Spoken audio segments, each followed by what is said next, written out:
ETV ప్రేక్షకులకి నమస్కారం. Triplex detergent soap శుభమస్తు కార్యక్రమానికి స్వాగతం.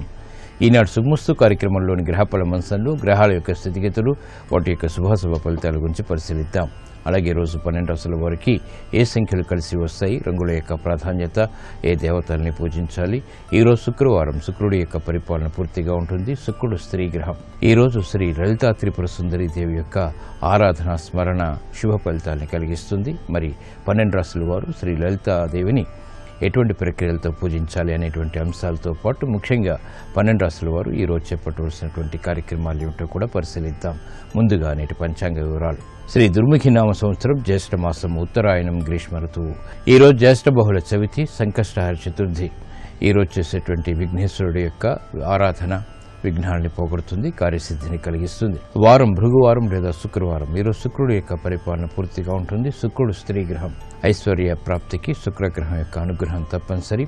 ఈరోజు చెప్పేటటువంటి ఆధ్యాత్మిక కార్యక్రమాలు, పుణ్య కార్యక్రమాలు, అన్నదానం, వస్త్రదానం, తెల్లటి గోసేవ ఉత్తమ ఫలితాన్ని కలిగిస్తుంది. ఈరోజు శుక్రవారం శ్రీ లలితా త్రిపుర సుందరి దేవి యొక్క ఆరాధన స్మరణ ఉత్తమ ఫలితాన్ని, శుభ ఫలితాన్ని కలిగిస్తుంది. శుభమస్తు వీక్షిస్తున్నటువంటి ప్రేక్షకులందరికీ కూడా శ్రీ లలిత మాత యొక్క అనుగ్రహం కలగాలని ప్రార్థిద్దాం. శ్రీ లలిత కథ వింటే కలుగు పుణ్యము, శ్రీమాత దయ ఉంటే లేదు మరో జన్మము.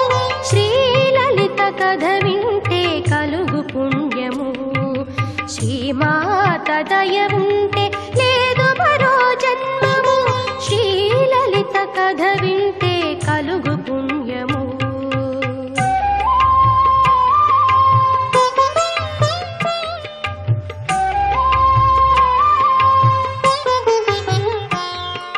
జగమును పాలించు ప్రియ జననీ, అవనిని లాలించు పరమ పావని.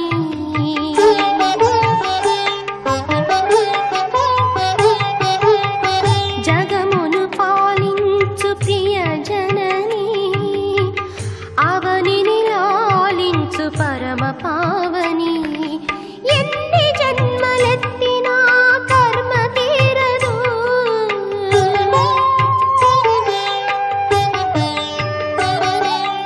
ఎన్ని జన్మలెత్తినా కర్మ తీరదు. అంబ కరుణ లేనిదే ముక్తి కలగదు. ఇప్పుడు 12 రాశుల వారికి ఈరోజు ఏర్పడేటువంటి శుభాశుభ ఫలితాలను పరిశీలిద్దాం. ముందుగా మేషరాశి. ఈరోజు మేషరాశి వారిని పరిశీలించినట్లయితే ప్రయాణాల ద్వారా ప్రయోజనాలు సాధించగలుగుతారు. కళాత్మక దృష్టితో చేపట్టేటువంటి కార్యక్రమాల్లో ఆశించినటువంటి విషయాలు సాధించగలుగుతారు. చేపట్టేటువంటి కార్యక్రమాలు వృత్తిపరంగా లాభిస్తాయి. నూతన కార్యక్రమాలు గృహరీత్యా కూడా ఆనందాన్ని కలిగిస్తాయి. శారీరక శ్రమ అధికంగా ఉంటుంది. చేపట్టేటువంటి కార్యక్రమాలు పారిశ్రామిక రంగం వారికి కొత్త ఆలోచన విధానాన్ని కలిగిస్తుంది. నూతన కార్యక్రమాలను వేగవంతంగా ప్రారంభించేటువంటి అవకాశాన్ని కలిగిస్తుంది. వ్యాపార రంగం వారికి అనువైనటువంటి మార్గాలు ఆర్థికంగా తిక్కరవుతాయి. చేపట్టేటువంటి కార్యక్రమాల్లో మహిళలకు ప్రోత్సాహం లభిస్తుంది. నూతన ఉత్సాహం పెరుగుతుంది. వినోదాల్లో పాల్గొంటారు. ఈ రోజు మీ అదృష్ట సంఖ్య 1. ఎరుపు వర్ణం ధైర్యాన్ని కలిగిస్తుంది. శుక్రవారం సందర్భంగా మేషరాశి వారు శ్రీ లలిత అమ్మవారిని కుంకుమతో పూజించడం ద్వారా శుభ పరిణామాలు గృహంలో చోటు చేసుకుంటాయి. గ్రహ పీడ తొలగుతుంది. ఆర్థిక లావాదేవీలు, సంభాషణలు ఈ రోజు మీకు అనుకూలం.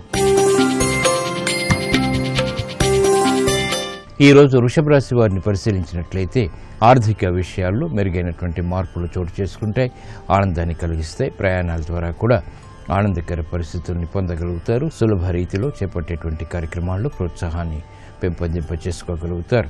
నూతన కార్యక్రమాలు గృహరీత్యా కూడా ఆనందాన్ని కలిగిస్తాయి. బంధుప్రీతి పెరుగుతుంది. స్నేహితుల ద్వారా ఆశించినటువంటి ప్రయోజనాలు దక్కుతాయి. నూతన కార్యక్రమాలు పారిశ్రామిక రంగం వారు పెంపొందింప చేసుకోగలుగుతారు.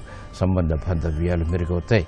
వ్యాపార రంగం వారికి అనువైనటువంటి మార్గాలు వృత్తిపరంగా చోటు చేసుకుంటాయి. ఆదాయాన్ని పెంపొందింప చేసుకునేటువంటి మార్గాలు సులభతరమవుతాయి. వైద్య వృత్తి వారికి ఆశించినటువంటి ప్రయోజనాలు వృత్తిపరంగా పొందగలుగుతారు. నూతన కార్యక్రమాలను వైద్య వృత్తి వారు చేపట్టగలుగుతారు. ఆశాజనకమైనటువంటి వాతావరణం స్థిరాస్తి రంగం వారికి కొనసాగుతుంది.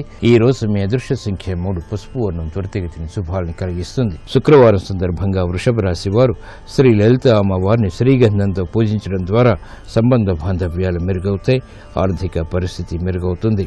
దూర ప్రయాణాలు ఈ రోజు మీకు లాభిస్తాయి. ఆశించినటువంటి ప్రయోజనాన్ని కలిగిస్తాయి. ఈ రోజు మిథున రాశి వారిని పరిశీలించినట్లయితే శత్రు భీతి తగ్గుతుంది. కార్యక్రమ నిర్వహణలో ఆశించినటువంటి ప్రయోజనాలు పొందగలుగుతారు.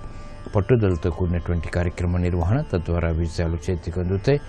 ఓర్పుతో కూడినటువంటి కార్యక్రమాలు వైద్య వృత్తి వారికి లాభిస్తాయి. సహనంతో కార్యక్రమ నిర్వహణ సినీ రంగం వారు ప్రారంభించగలుగుతారు. ఆర్థిక వ్యవహారాల్లో ఏర్పడినటువంటి అవకతవకల్ని సవరించుకునేటువంటి అవకాశాలు కూడా దగ్గరవుతాయి. కార్యక్రమాలని స్థిరాస్తి రంగం వారు చేపట్టగలుగుతారు. నూతన కార్యక్రమాల్లో క్రీడారంగం వారికి అవకాశాలు మెండుగా లభిస్తాయి. అభివృద్ధి కార్యక్రమాలు కళారంగం వారికి పేరు ప్రఖ్యాతల్ని పెంపొందింపచేస్తాయి. అనాయాస విజయాలను సాధించేటువంటి అవకాశాలను దగ్గర చేస్తాయి. ఈ రోజు మీ అదృష్ట సంఖ్య 9. ఎరుపు వర్ణం ధైర్యాన్ని కలిగిస్తుంది. శుక్రవారం సందర్భంగా మిథున రాశి వారు శ్రీ లలిత అమ్మవారిని బిల్వదళాలతో పూజించడం ద్వారా ఉత్తమ ప్రయోజనాలు గృహరీత్యా పొందగలుగుతారు. ఆర్థిక పుష్టి ఏర్పడుతుంది. సాహస నిర్ణయాలు ఈ రోజు మీకు అనుకూలం. ఈ రోజు కర్కాటక రాశి వారిని పరిశీలించినట్లయితే విదేశీ సంబంధిత లావాదేవీలు కలిసి వస్తాయి. ఆర్థిక వ్యవహారాల్లో మెరుగైనటువంటి పరిస్థితులు చోటు చేసుకుంటాయి. వ్యయం ఎక్కువగా ఉన్నప్పటికీ ఆదాయం కూడా సమాంతరంగా కొనసాగుతుంది.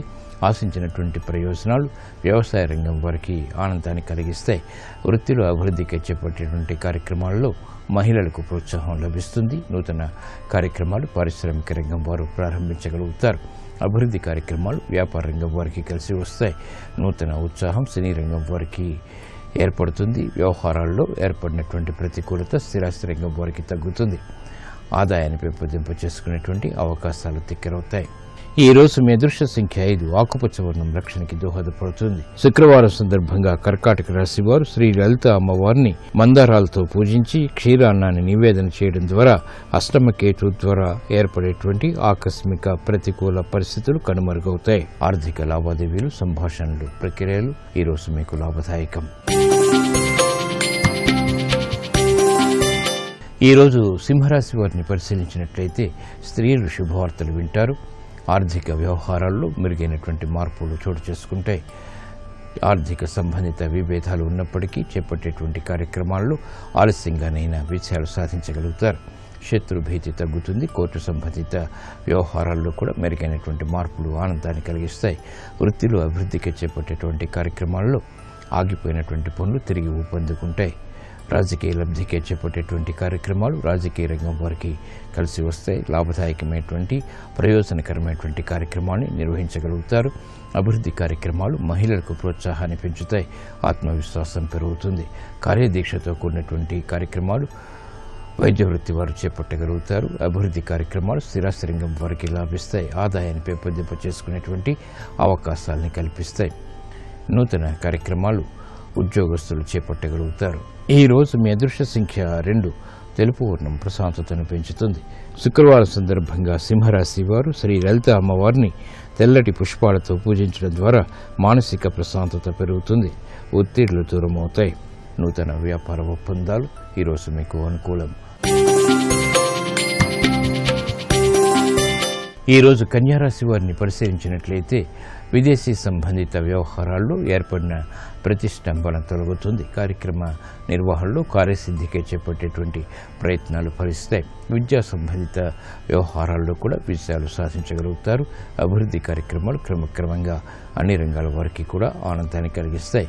నూతన కార్యక్రమాలు పారిశ్రామిక రంగం వారు ప్రారంభించగలుగుతారు. వ్యాపార అభివృద్ధి వ్యాపార రంగం వారికి కొనసాగుతుంది. విదేశీ సంబంధిత లావాదేవీలు కలిసి వస్తాయి. శుభ ప్రయత్నాలు గృహరీత్యా మహిళలకు ప్రోత్సాహాన్ని పెంచుతాయి. విద్యార్థులకి అనువైనటువంటి కార్యక్రమ నిర్వహణ ద్వారా విజయాలు సాధించగలుగుతారు. చేపట్టేటువంటి కార్యక్రమాలు సినీ రంగం వారికి కూడా ప్రాధాన్యతను పెంచుతాయి. ఈ రోజు మీ అదృష్ట సంఖ్య 6. తెలుపు వర్ణం ప్రశాంతతను పెంచుతుంది. శుక్రవారం సందర్భంగా కన్యారాశి వారు శ్రీ లలితా మాతని పూజించి పెరుగన్నం నివేదన చేయడం ద్వారా చల్లని వార్తలు వింటారు. శత్రు భీతి తగ్గుతుంది. విదేశీ ప్రయాణాలు, సంభాషణలు, లావాదేవీలు ఈరోజు మీకు అనుకూలం.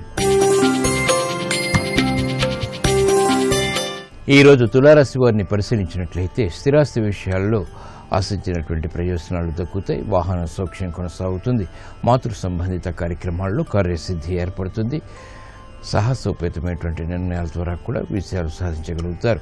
వ్యయం ఉన్నప్పటికీ ఆదాయం సమాంతరంగా కొనసాగుతుంది. అభివృద్ధి కార్యక్రమాన్ని పారిశ్రామిక రంగం వారు చేపట్టగలుగుతారు. నష్టాన్ని భర్తీ చేసుకునేటువంటి కార్యక్రమాలు లాభిస్తాయి. వ్యాపార రంగం వారికి పోటీని తట్టుకునేటువంటి శక్తి సామర్థ్యాలు లభిస్తాయి. ఉద్యోగస్తులకి నూతన ఉత్సాహం పెరుగుతుంది. చేపట్టేటువంటి కార్యక్రమాలు వైద్య వృత్తి వారికి కలిసి వస్తాయి. ఆశాజనకమైనటువంటి వాతావరణం సినీ రంగం వారికి ఏర్పడుతుంది. కార్యక్రమ నిర్వహణలో నైపుణ్యం న్యాయవాద వృత్తి వారు కలిగి ఉంటారు. ఈ రోజు మీ అదృష్ట సంఖ్య 2. తెలుపు వర్ణం ప్రశాంతతను పెంచుతుంది. శుక్రవారం సందర్భంగా తులారాశి వారు శ్రీ లలిత అమ్మవారిని తులసి దళాలతో పూజించడం ద్వారా ఆర్థిక విజయాలు సాధించగలుగుతారు. వాహన కొనుగోలు వంటివి ఈ రోజు మీకు లాభదాయకం. ఈ రోజు వృశ్చిక రాశి వారిని పరిశీలించినట్లయితే ప్రయాణాల విషయంలో జాగ్రత్తలు వహించాలి. రాజకీయ వ్యవహారాల్లో చిరు సమస్యలు తలెత్తుతాయి. ఆకస్మిక అనుకూల మార్పులు ఆర్థికంగా లేకపోలేదు. పెట్టుబడుల ద్వారా ఏర్పడినటువంటి నష్టాన్ని భర్తీ చేసుకునేటువంటి కార్యక్రమాల్లో సఫలీకృత పరిస్థితులు ఆనందాన్ని కలిగిస్తాయి. గృహ విషయాలు అనుకూలం. చేపట్టేటువంటి కార్యక్రమాలు పారిశ్రామిక రంగం వారికి శ్రమను కలిగించినప్పటికీ మంచి ఫలితాలను కూడా కలిగిస్తాయి. వ్యాపార రంగం వారికి అనువైనటువంటి మార్పులు వృత్తిపరంగా చోటు చేసుకుంటాయి. విద్యార్థులు ప్రతికూల పరిస్థితుల్ని దూరం చేసుకోగలుగుతారు. మహిళలకు ఆరోగ్య రక్షణ ఏర్పడుతుంది. గతంలో చేసినటువంటి పొరపాట్లు సినీ రంగం వారికి పాఠాలను నేర్పుతాయి. అభివృద్ధి కార్యక్రమాల ద్వారా విజయాలు సాధించగలుగుతారు. నూతన కార్యక్రమాలు వైద్య వృత్తి వారికి కూడా లాభిస్తాయి. ఈ రోజు మీ అదృష్ట సంఖ్య 5. ఆకుపచ్చ వర్ణం రక్షణకి దోహదపడుతుంది. శుక్రవారం సందర్భంగా వృశ్చిక రాశి వారు శ్రీ లలిత అమ్మవారిని మల్లె పువ్వులతో పూజించడం ద్వారా మానసిక శారీరక రుగ్మతలు కనుమరుగవుతాయి. ఉద్యోగ ప్రయత్నాలు ఈ రోజు మీకు అనుకూలం. ఈ రోజు ధనుసు రాశి వారిని పరిశీలించినట్లయితే సంభాషణల ద్వారా ఇతరులని ఆకట్టుకోగలుగుతారు. లాభదాయకమైనటువంటి కార్యక్రమాలు గృహరీత్యా ఆనందాన్ని కలిగిస్తాయి. ఆశించినటువంటి ఫలితాలు వృత్తిపరంగా చేకూరుతాయి. పదవులకై చేపట్టేటువంటి ప్రయత్నాలు ఫలిస్తాయి. నూతన కార్యక్రమాలు గృహరీత్యా కూడా చేపట్టగలుగుతారు. ఆనందకర వాతావరణం మహిళలకు కొనసాగుతుంది. చేపట్టేటువంటి కార్యక్రమాలు విద్యార్థులకి ప్రోత్సాహాన్ని కలిగిస్తాయి. కార్యక్రమ నిర్వహణలో నైపుణ్యం సాఫ్ట్వేర్ రంగం వారికి పెరుగుతుంది. వ్యవసాయ రంగం వారికి ఆదాయాన్ని పెంపొందింప చేసుకునేటువంటి అవకాశాలు దగ్గరవుతాయి. బాధ్యతలు వైద్య వృత్తి వారికి పెరుగుతాయి. ఆశించినటువంటి కార్యక్రమాల్ని సినీ రంగం వారు ప్రారంభించగలుగుతారు. ఈ రోజు మీ అదృష్ట సంఖ్య 1. ఎరుపు వర్ణం ధైర్యాన్ని కలిగిస్తుంది. శుక్రవారం సందర్భంగా ధనుస్సు రాశి వారు శ్రీ లలిత అమ్మవారిని పూజించి ఆవు పాలను నివేదన చేయడం ద్వారా ఏలినాటి శని ద్వారా ఏర్పడేటువంటి వ్యయాన్ని నియంత్రించగలుగుతారు. ఆరోగ్య పరీక్షలు ఈ రోజు మీకు మేలును కలిగిస్తాయి. ఈ రోజు మకర రాశి వారిని పరిశీలించినట్లయితే కార్యక్రమాన్ని చకచకా పూర్తి చేయగలుగుతారు. మెరుగైనటువంటి కార్యక్రమాలు వ్యాపార పరంగా కొనసాగించగలుగుతారు. అభివృద్ధి కార్యక్రమాలు గృహరీత్యా కూడా ఏర్పడతాయి. ఆశించినటువంటి ప్రయోజనాలని అన్ని వృత్తుల వారు కూడా పొందగలుగుతారు. ఆనందకర పరిస్థితులు గృహరీత్యా కొనసాగుతాయి. చేపట్టేటువంటి కార్యక్రమాల్లో పారిశ్రామిక రంగం వారికి ప్రోత్సాహం లభిస్తుంది. ఆశించినటువంటి ఆర్థిక ఫలితాలు పొందగలుగుతారు. వ్యాపార రంగం వారికి విభేదాలు తగ్గుతాయి. కార్యక్రమ నిర్వహణలో నైపుణ్యం న్యాయవాద వృత్తి వారికి పెరుగుతుంది. కోర్టు సంబంధిత వ్యవహారాల్లో విజయాలు సాధించగలుగుతారు. అభివృద్ధి కార్యక్రమాన్ని సినీ రంగం వారు చేపట్టగలుగుతారు. అసహన పరిస్థితుల నుంచి స్థిరాస్తి రంగం వారు బయటికి రాగలుగుతారు. ఈ రోజు మీ అదృష్ట సంఖ్య 3. పసుపు వర్ణం త్వరితగతిని శుభాల్ని కలిగిస్తుంది. శుక్రవారం సందర్భంగా మకర రాశి వారు శ్రీ లలిత అమ్మవారిని పూజించి పాయసాన్ని నివేదన చేయడం ద్వారా శుభ పరిణామాలు గృహంలో చోటు చేసుకుంటాయి. గృహ సంబంధిత కార్యక్రమాలు ఈ రోజు మీకు అనుకూలం. ఈ రోజు కుంభరాశి వారిని పరిశీలించినట్లయితే వ్యయం పెరుగుతుంది. ఆదాయం తగ్గుతుంది. ఆశాజనకమైనటువంటి వాతావరణం వృత్తిపరంగా కొనసాగుతుంది. వ్యాపార ఇబ్బందుల్ని అధిగమించేటువంటి ప్రయత్నాలు కలిసి వస్తాయి. ఊరట పరిస్థితులు కార్యక్రమంలో తారసపడతాయి. నూతన బాధ్యతలు వృత్తిరీత్యా పెంపొందింప చేసుకునేటువంటి అవకాశాలు పొందగలుగుతారు. అభివృద్ధి కార్యక్రమాలు వృత్తిలో ఏర్పడతాయి. ఆశించినటువంటి ప్రయోజనాలు వెంటనే పొందగలుగుతారు. ఆర్థిక బలాన్ని పెంపొందింప చేసుకోగలుగుతారు. అయినప్పటికీ వ్యయం కూడా సమాంతరంగా ఉంటుంది. కార్యక్రమాలను చకచకా పూర్తి చేసేటువంటి శక్తి సామర్థ్యాలు వైద్య వృత్తి వారికి లభిస్తాయి. కార్యక్రమ నిర్వహణలో నైపుణ్యం న్యాయవాద వృత్తి వారికి కొనసాగుతుంది. చేపట్టేటువంటి కార్యక్రమాలు స్థిరాస్తి రంగం వారికి కూడా లాభిస్తాయి. సంబంధ బాంధవ్యాలు మెరుగవుతాయి. నూతన స్నేహాల ద్వారా లబ్ధి కూడా చేకూరుతుంది. ఈ రోజు మీ అదృష్ట సంఖ్య 9. ఎరుపు వర్ణం ధైర్యాన్ని కలిగిస్తుంది. శుక్రవారం సందర్భంగా కుంభరాశి వారు శ్రీ లలిత అమ్మవారిని తులసి దళాలతో పూజించడం ద్వారా ఆర్థిక పుష్టి ఏర్పడుతుంది. కోర్టు సంబంధిత వ్యవహారాలు, ప్రక్రియలు, సంభాషణలు ఈరోజు మీకు అనుకూలం. ఈరోజు మీనరాశి వారిని పరిశీలించినట్లయితే ప్రయాణాల విషయంలో జాగ్రత్తలు వహించాలి. ఆకస్మిక ప్రతికూల మార్పులు స్థిరాస్తి రంగం వారికి ఏర్పడతాయి. కార్యక్రమాలను చకచకా పూర్తి చేసేటువంటి శక్తి సామర్థ్యాలు పారిశ్రామిక రంగం వారికి తగ్గుతాయి. వ్యాపార అభివృద్ధిగా చేపట్టేటువంటి కార్యక్రమాల్లో వ్యాపార రంగం వారు చిరు ఆటంకాన్ని చవిచూస్తారు. ఆకస్మిక అనుకూల మార్పులు ఆర్థికంగా వైద్య వృత్తి వారికి లేకపోలేదు. సినీ రంగం వారికి ఆశించినటువంటి ప్రయోజనాలు ఆకస్మికంగా ఏర్పడతాయి. విజయాలకి చేపట్టేటువంటి కార్యక్రమాల్లో జాగ్రత్తలు పాటించాలి. ప్రయాణాల విషయంలో కూడా జాగ్రత్తలు తప్పనిసరి. ఈ రోజు మీ అదృష్ట సంఖ్య 5. ఆకుపచ్చ వర్ణం రక్షణకి దోహదపడుతుంది. ప్రతికూల పరిస్థితులను దూరం చేస్తుంది. శుక్రవారం సందర్భంగా మీనరాశి వారు శ్రీ లలిత అమ్మవారిని గులాబీలతో పూజించడం ద్వారా మానసిక ధైర్యం పెరుగుతుంది. తద్వారా విజయాలు సాధించగలుగుతారు. విద్యా ప్రయత్నాలు ఈరోజు మీకు అనుకూలం.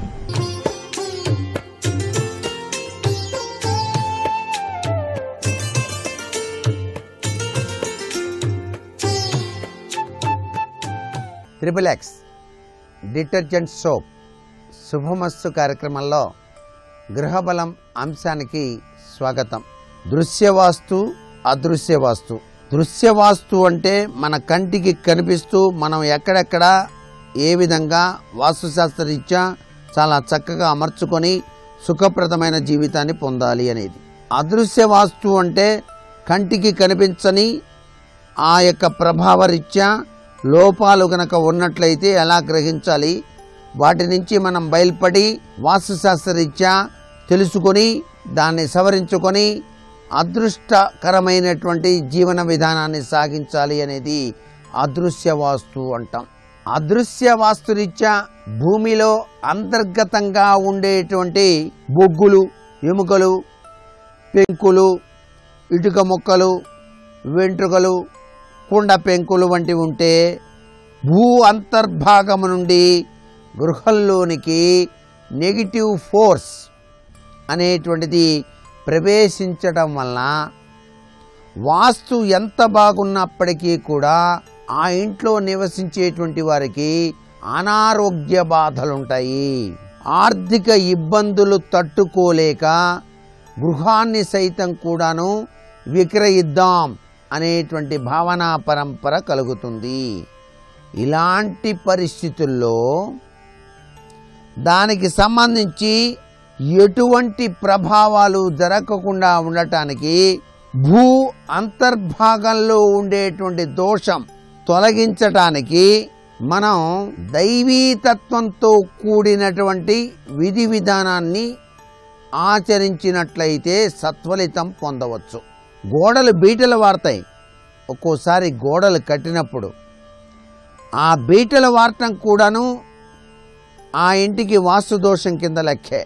గోడలు కట్టేటప్పుడే చాలా జాగ్రత్తగా కట్టి నీళ్లు ఎక్కువ పట్టాలి గోడలకి. చాలామంది నీటి విషయంలో వెనకంజ వేస్తారు, తడపటం అంటారు దీన్ని. గోడలు కట్టినప్పుడు బాగా తడపాలండి. అలా తడిపినప్పుడే అవన్నీ కూడాను గట్టి పడతాయి. ఎటువంటి పరిస్థితుల్లోనూ కూడాను క్రాక్స్ అనేటువంటివి రాకుండా ఉంటాయి. భూ అంతర్భాగంలో గల జలనాడులు కూడాను ఒక్కొక్కసారి చెడు ఫలితాలు కలిగించడానికి ఆస్కారం ఉంది. నైరుతి నుంచి ఈశాన్యం కానీ, నైరుతి నుంచి ఆగ్నేయం, తూర్పు కానీ, నైరుతి నుంచి పడమర వాయువ్యం కానీ ఉత్తరానికి గనక ప్రవహిస్తూ ఉన్నప్పుడు లోపల ఈ యొక్క జల ప్రవాహం నెగిటివ్ ఎనర్జీ అనేటువంటిది భూమిని పగులుడు ద్వారా గృహ అంతర్భాగులకు ప్రవేశించి నివసించి అందరిపైన కూడా దుష్ప్రభావం చూపించేటువంటి ప్రమాదాలు ఉన్నాయి. వీటన్నిటినీ కూడాను మనం తొలగించుకోవాలి అంటే తప్పనిసరిగా సర్వవాస్తు దోష నివారణ యంత్రం అనేటువంటిది ఇంటిలో తప్పనిసరిగా వేసుకోవాలి. ఏ ఇంట్లో అయినా సరేనండి, తెలియకుండా కలిసి రాకపోతోంది, ఏం చెయ్యాలి అని చెప్పేసి భావన కనుక ఉన్నట్లయితే ఆ ఇంట్లో దైవీదత్తమైనటువంటి చాంటింగ్స్, ఎప్పుడు దైవ సంకీర్తనతో కూడినటువంటి చాంటింగ్ వినపడే విధంగా ఏర్పాటు చేసుకోండి. చాలా భాగం మంచి జరుగుతుంది సుమా అని చెప్పేసి చెప్పడంలో ఏమాత్రం సందేహం లేదు. ఈశాన్యంలో ఉండేటువంటి మురికి కాలువలు, సెప్టిక్ ట్యాంకులు, మన ఇంటిని ఆనుకొని ఉన్న ఇతరులవి కావచ్చు, ఉత్తర దిశలో కూడా ఇటువంటి సెప్టిక్ ట్యాంకులు కానీ భూమి లేదా గోడ పగుళ్ళు వల్ల కానీ ఉద్భవించేటువంటి ఈ యొక్క నెగిటివ్ పవర్స్ అపకీర్తి పాలు చేస్తాయి. అందుచేత వీటన్నిటి నుంచి కూడాను రక్షణ కోసం మనకి మంచి యోగం పడటానికి దైవీదత్తమైనటువంటి ప్రభావాలు ఉండాలి. అందుకే ప్రతివారం కూడాను ముత్తైదువులను పిలిచి శుక్రవారం నాడు లలితా సహస్రనామ పారాయణ చేయించుకునే అలవాటు చేసుకోండి ప్రతి గృహిణి అని చెప్పేసి చెప్పుకున్నాం. ఆ లలితా సహస్రనామ పారాయణ అంత గొప్పది. ప్రతి శుక్రవారం కూడాను ఆ ముత్తైదువులందరికీ బొట్టు పెట్టి పండు తాంబూలం ఇవ్వటం, అలాగే తరచూ మంచి మంచి పుణ్యదినాల్లో విష్ణు సహస్రనామ పారాయణ చేయించడం, ఇంట్లో శివాభిషేకం ప్రతి సోమవారం కూడా నిర్వహించడం, ఇవన్నీ కూడాను మీ ఇంటిపైన ప్రసరించే నెగిటివ్ ఎనర్జీని తొలగింపచేస్తాయి సుమా.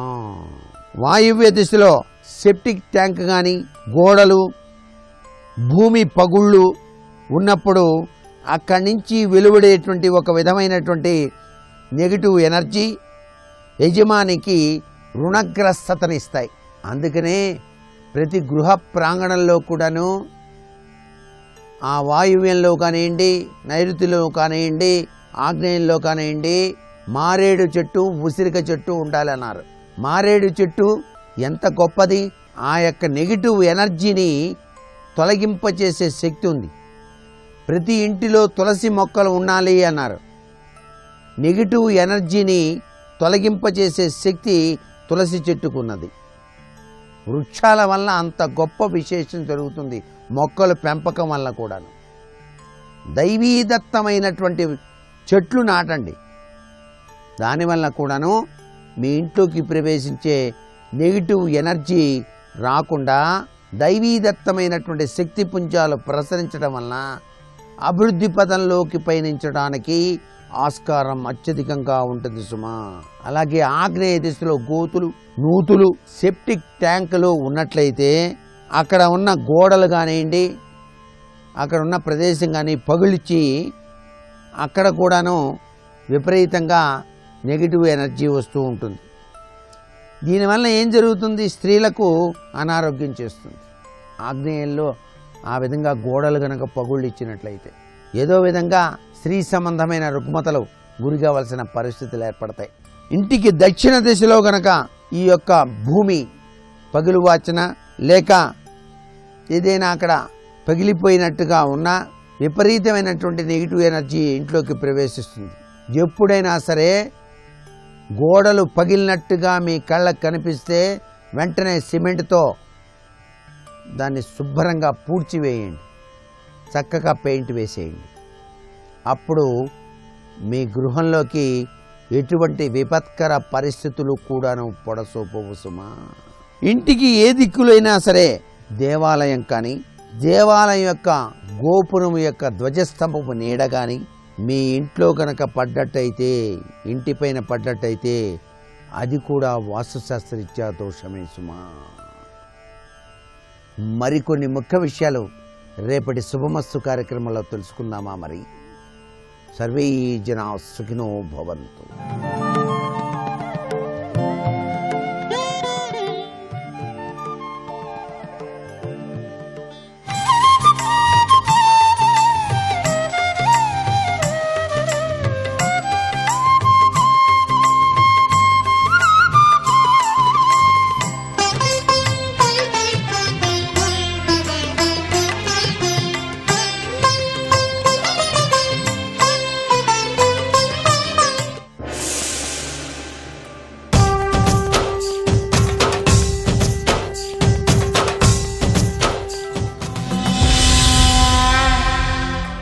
తన అంశమైన కనకము విని కుంతీదేవికిచ్చే వేదవ్యాసుండు.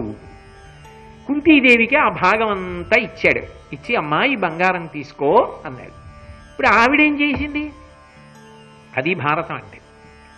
ఆవిడ కోడళ్ళకి ఇవ్వాలి. ఆవిడ కోడళ్ళకి ఇవ్వడానికి ఆవిడ కొడుకులే చక్రవర్తులు. వాళ్లే బోలెడంత ఇచ్చారు. కొడుకుల్ని ప్రయోజకుల్ని చేసి కోడళ్ళు అవబృధ స్నానం చేసేటట్టు చేసింది. ద్రౌపదీదేవి అవబృధ స్నానం చేస్తోంది. ఇంకంతకన్నా ఏం తెచ్చి పెడతారు? లోకంలో బంగారం వెండి కాదు, అవబృధం గొప్పది. అవబృధం చేసిన తర్వాత 6 నెలల వరకు ఆ తల మీద చెయ్యి కూడా వేయకూడదు. అలా ఆవిడ జుట్టు ముట్టుకున్నందుకే కౌరవులు సర్వనాశనం అయిపోయారు. అవబృధ స్నానం అంత గొప్ప స్నానం.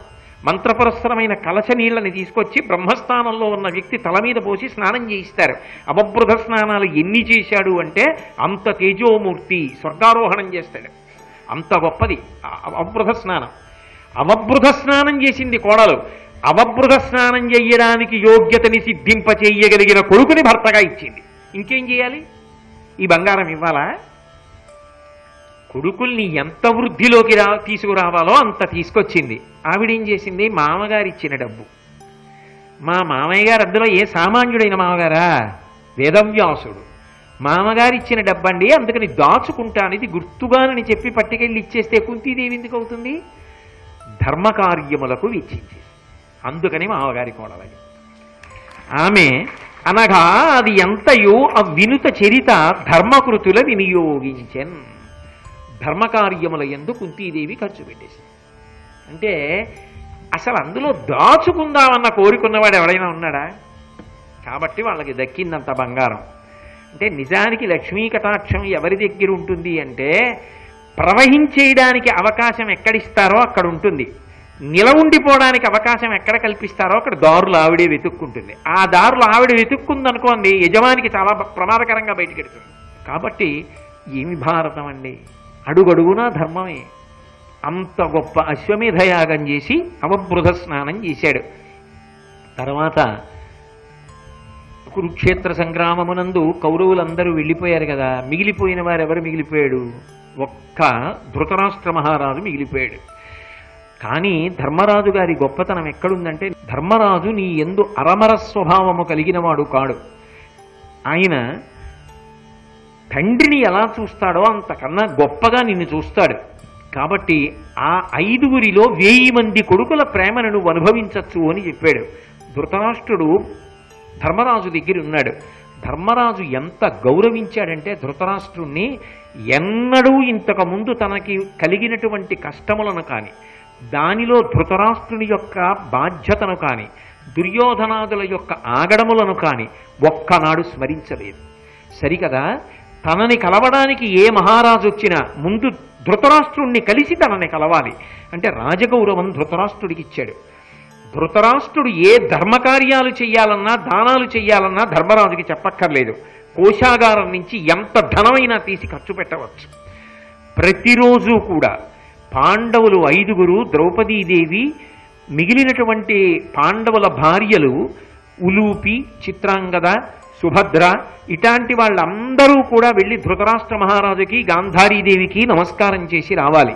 అటువంటి నియమాన్ని ఏర్పరిచి ప్రతిరోజు తాను స్వయంగా వెళ్ళి ధృతరాష్ట్ర మహారాజుకి నమస్కారం చేసి సేవ చేసి వస్తుండేవాడు ధర్మరాజు. అందుచేత తన కొడుకులు బ్రతికుంటే కూడా బహుశా ఇంత సంతోషాన్ని పొందడం, అంత సంతోషాన్ని పొందాడు. నిజానికి పెద్దవాళ్ళ ఆయుర్దాయం ఎక్కడ నిలబడుతుందంటే పెట్టిన ఆహారం వలన కాదు, ప్రేమగా కొడుకు వెళ్ళి దగ్గర కూర్చుని ఒక్క 5 నిమిషాలు మాట్లాడితే, కోడలు సంతోషంగా ఒక్క 5 నిమిషాలు మాట్లాడితే, పలకరిస్తే పెద్దవాళ్ళు బ్రతుకుతారు. నేర్పాడు ధర్మరాజు సమాజానికి ఎలా బ్రతకాలో. మనం పెద్దవాడు అయిపోయాడు, వృద్ధుడు, ఏం చేస్తాడు పాపం. ఇప్పుడు కొడుకులందరూ చచ్చిపోయారు, కానీ తమ్ముడు కొడుకైనా అంత మర్యాదగా చూశాడు. చాలామంది వచ్చినప్పుడు ధృతరాష్ట్రుడు, భీముడు కలిసి మాట్లాడుతుంటే ఎంతో ప్రేమగా పెదనాన్నగారు అని మాట్లాడేవాడు. మిగిలిన వాళ్ళందరూ భయానికో భక్తికో ధృతరాష్ట్రుడి దగ్గర ఏమనేవారు కాదు.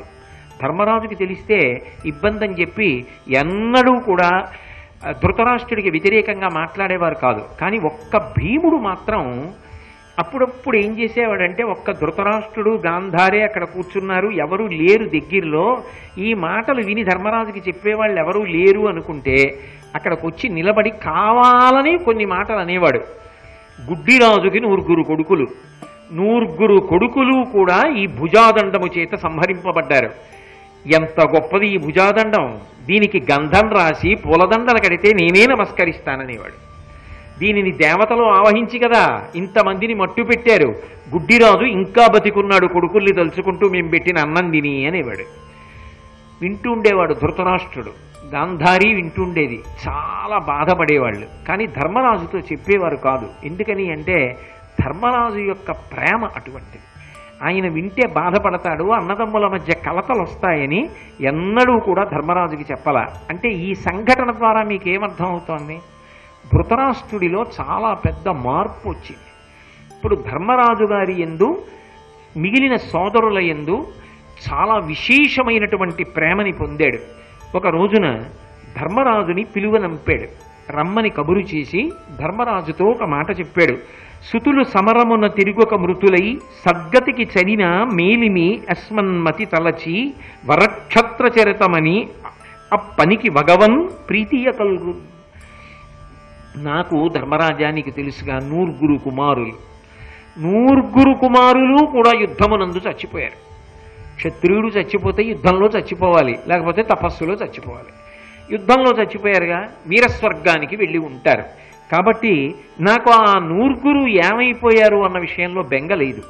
వీరస్వర్గాన్ని పొందారు, యుద్ధంలో చచ్చిపోయారు. యథార్థానికి నేను సంతోషిస్తున్నాను కూడా వాళ్ళు అలా వెళ్ళిపోయినందుకు. కానీ నీ వరయంగ సుఖావాప్తి కొరత లేకుండితి, జనవును ఉజ్వలంపు తేజంబు కలిగి వర్తించితి, దానంబులంచితముగపి కాచరింపగంటి, శ్రాద్ధంబులు గాంధారి సుతులకు పలుమారు చేసితి, పరమధర్మశీల పాంచాలికి చెట్ట చేసిరి, అగణ్య పుణ్యుండవగు నీదు భూరి లక్ష్మిని అపహరించిర దుర్యోధనాదులు, అట్టి కష్ట చరితుల పాడి అయి కయ్యమునన్ నిహతులుగా చేసి తక్కురునికర మూర్ధ భువనగతిగాంచి సుఖమందే భూపవర్య అన్నాడు. ఓ ధర్మరాజా, నువ్వు నన్ను ఎంతో ప్రేమగా చూశావు, నీ తమ్ముళ్ళు అలా చూశారు, ద్రౌపదీదేవి అలాగే చూసింది, నేను ఎంతో సంతోషంగా కాలం గడుపుతున్నాను.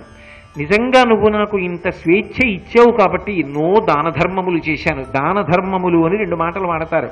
దాన ధర్మములు అన్న మాటకు అర్థం ఏమిటంటే ధర్మము అంటే ఆచరించిన ధర్మమునకు అన్వయం కాదు. దానము అంటే ఆర్తితో ఉన్నవాని యందు సాక్షాత్ భగవంతుణ్ణి చూసి ఇస్తే దానం. యజ్ఞం చేసినప్పుడు యజ్ఞంలో ఋత్విక్కులకు ఇచ్చినటువంటి దానమునకు ధర్మం అని పేరు. అది దాన ధర్మములు పక్క పక్కన వాడే మాట. కాబట్టి ఎన్నో దాన ధర్మాలు చేశాను.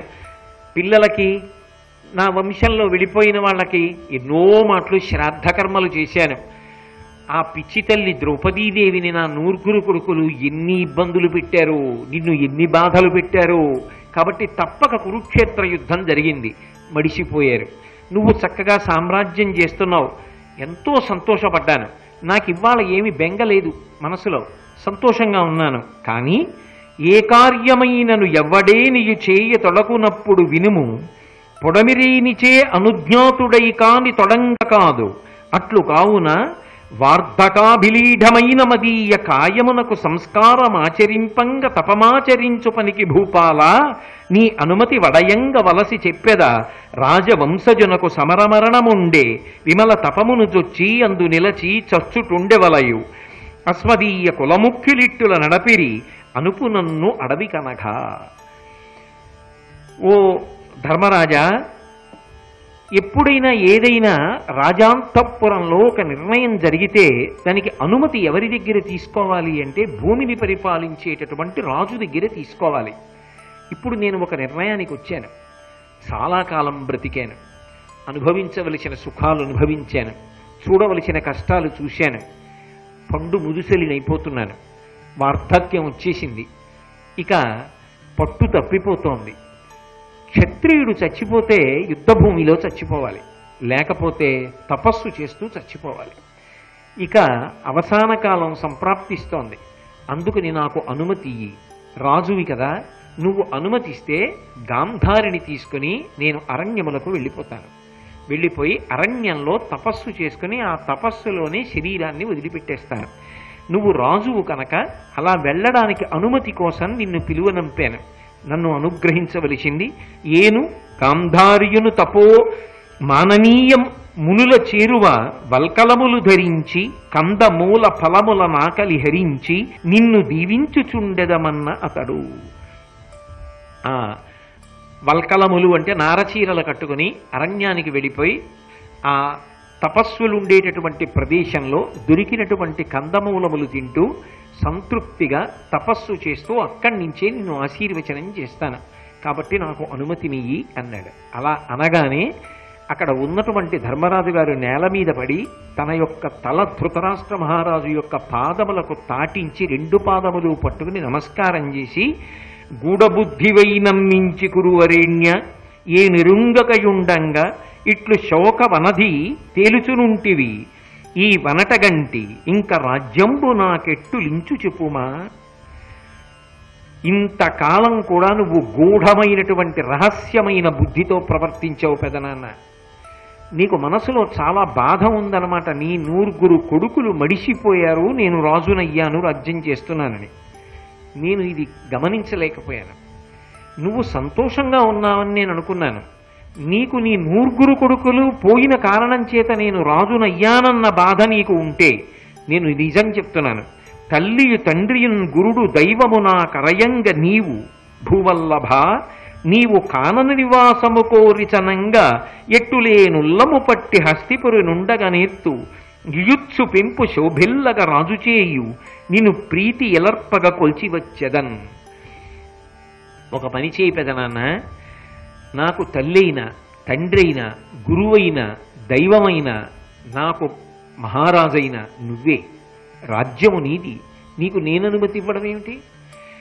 ఇప్పుడైనా కూడా ఏమీ ఆలస్యం లేదు. నీ 9 కొడుకులు మరణించారని బెంగపెట్టుకోకు. నీకు ఇంకా ఒక కొడుకు బ్రతికున్నాడు, యుయుత్సుడు ఉన్నాడు. ధృతరాష్ట్రుడికి ఒక వైశ్యకాంత ఎందు పుట్టినవాడు, నీ కుమారుడేగా. తనంత తాను మమ్మల్ని గెలిచి సామ్రాజ్యాన్ని సంపాదించలేడు, నేనే సామ్రాజ్యాన్ని ధారాదత్తం చేస్తాను. ఆ యుయుత్సుడికి పట్టాభిషేకం చేసేద్దాం. రాజ్యాన్ని వదిలిపెట్టకూడదుగా రాజు లేకుండా. యుయుత్సుడికి పట్టాభిషేకం చేసి నీతో పాటు నేను కూడా అడవులకు వస్తాను. ఒక్కడివి అంధుడివి ఎలా ఉంటావు? నేను నీ సేవ చేసుకుంటాను, నీ సేవ చేసుకుంటూ నేను తరిస్తాను. కాబట్టి నాకు నువ్వు అనుమతి, నీతో నేను అడవులకు వస్తానన్నాడు. అది ధర్మరాజు. వెంటనే ధృతరాష్ట్రుడు అప్పటికే భోజనం చెయ్యలేదు. అక్కడ విదురుడు, కృపాచార్యుడు, సంజయుడు ఉన్నారు. ఆయన ధర్మరాజు ఇంత ప్రేమ చూపిస్తే తట్టుకోలేకపోయాడు. ఇటువంటి వాళ్ళన ఇంత బాధ పెట్టాను, ఇటువంటి వాళ్ళతోట యుద్ధం చేశాను, ఇలాంటి వాళ్ళతోట అరణ్యవాసం అజ్ఞాతవాసం చేయించాను, ఇలాంటి వాళ్ళకి పెదనాన్ననయ్యుండి వాళ్ళని సుఖపెట్టింది లేదా? నా కోసం రాజ్యం వదిలి వచ్చేస్తాడా అరణ్యవాసానికి? త్రికరణ శుద్ధిగా చెప్తున్నానంటున్నాడా?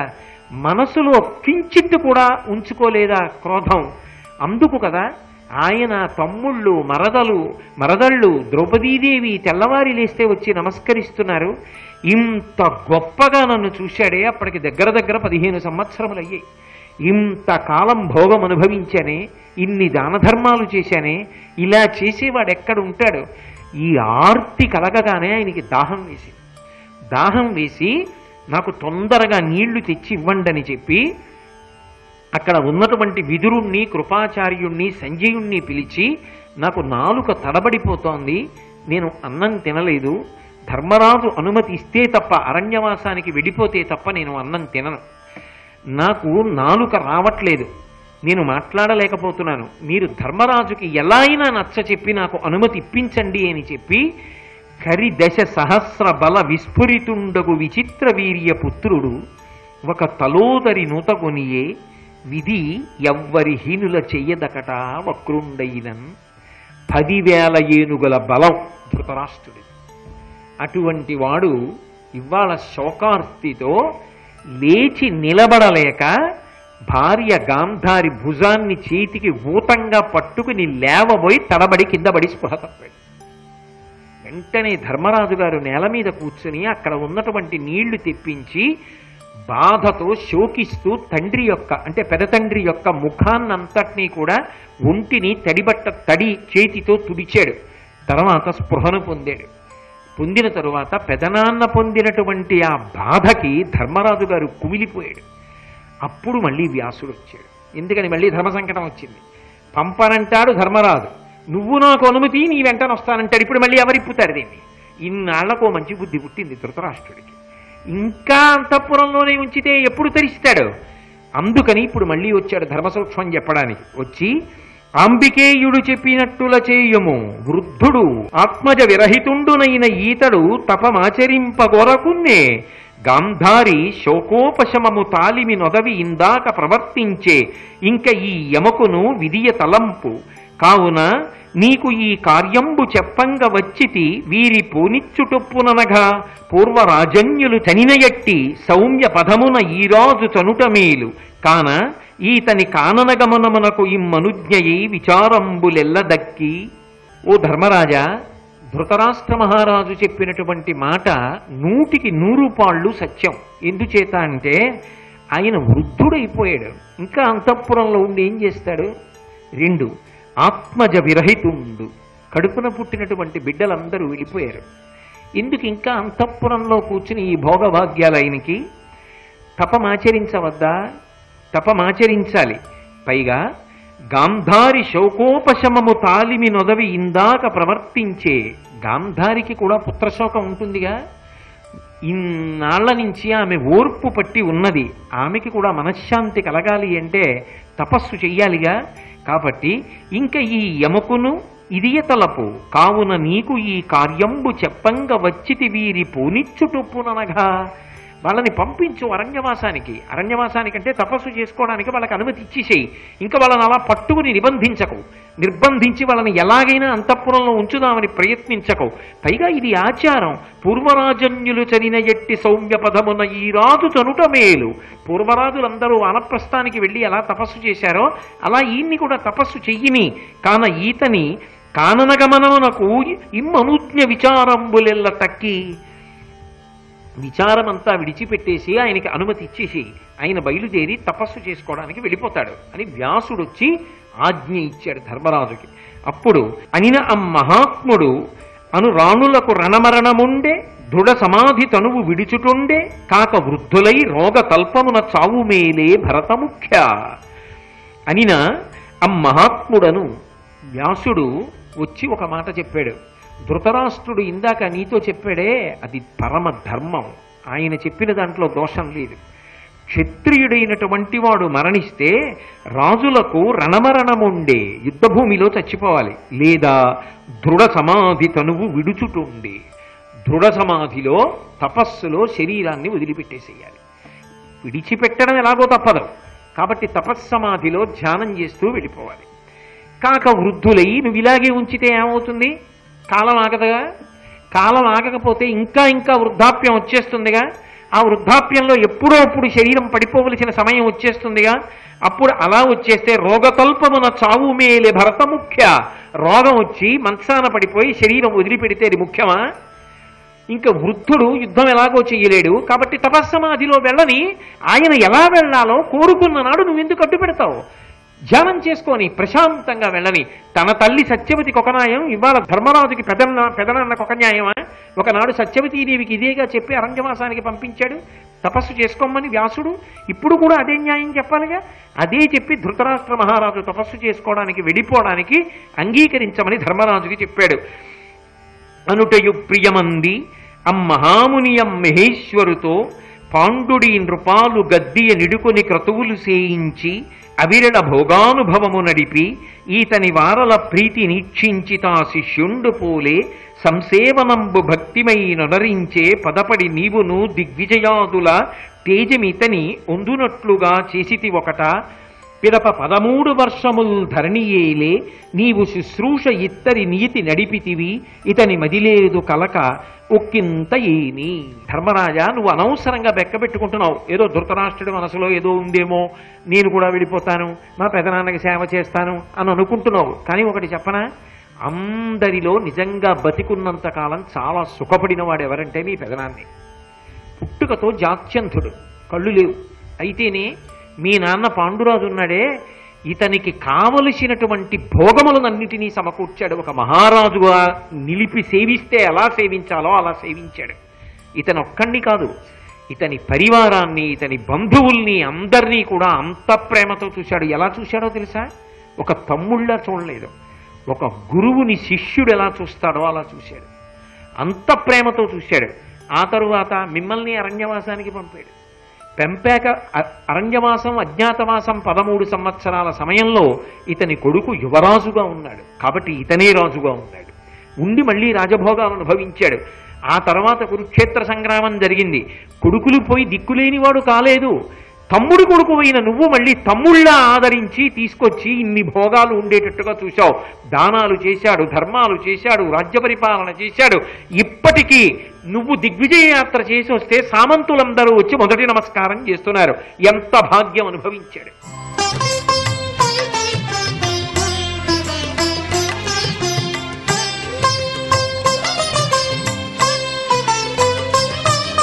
సర్వం శ్రీ ఉమామహేశ్వర పరబ్రహ్మార్పణమస్తు.